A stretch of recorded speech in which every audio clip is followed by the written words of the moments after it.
ബ്രേക്ക്ഫാസ്റ്റിലെ പുട്ടിനാവശ്യമായ കടലക്കറിയാണ് ഞാനിന്ന് തയ്യാറാക്കാൻ പോകുന്നത്. അതിനായി തലേ ദിവസം തന്നെ കടല വെള്ളത്തിലിട്ട് വെച്ചിട്ടുണ്ട്. അപ്പോൾ നമുക്കത് വറുത്തെടുക്കാം.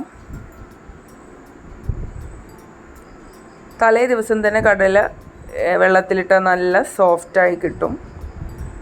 ശേഷം നമ്മൾ കുക്കർ എടുത്ത് കറണ്ട് അടുപ്പിലാണ് നമ്മൾ കുക്ക് ചെയ്യുന്നത്. ടെമ്പറേച്ചർ സെറ്റ് ചെയ്ത് വെളിച്ചെണ്ണ ഒഴിക്കുക.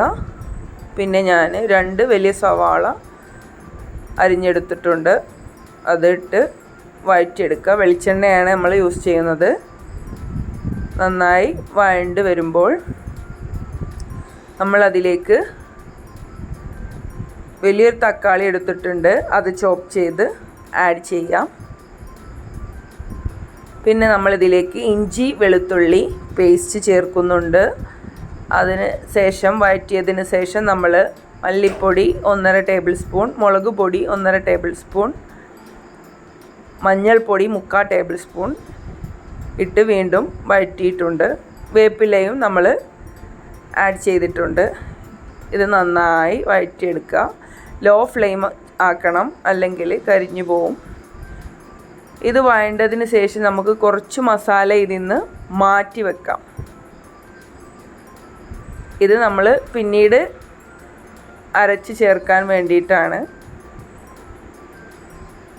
കുറച്ച് മസാല മാറ്റിയതിന് ശേഷം ഈ മസാലയിലേക്ക് നമുക്ക് കടല ആഡ് ചെയ്യാം.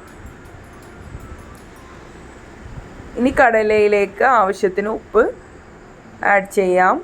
എന്നിട്ട് ഇത് മിക്സ് ചെയ്തെടുക്കുക.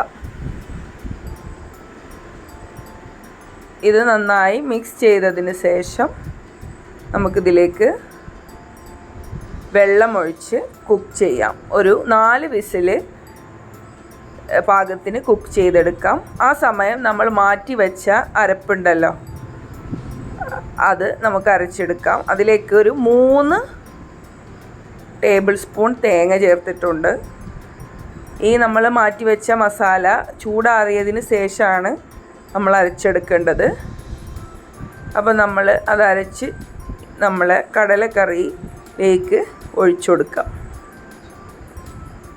നല്ല ടേസ്റ്റി കടലക്കറിയാണ്. അത്യാവശ്യം തിക്കായ ഒരു ഫോർമേഷനാണ് ഇങ്ങനെ നമ്മൾ കുക്ക് ചെയ്താൽ ഉണ്ടാവുക. അപ്പോൾ പുട്ടിക്ക് നല്ല ടേസ്റ്റാണ്. അപ്പോൾ എല്ലാവരും ഇതൊന്ന് ട്രൈ ചെയ്ത് നോക്കുക. ഇഷ്ടപ്പെട്ടാൽ ഒരു ലൈക്കും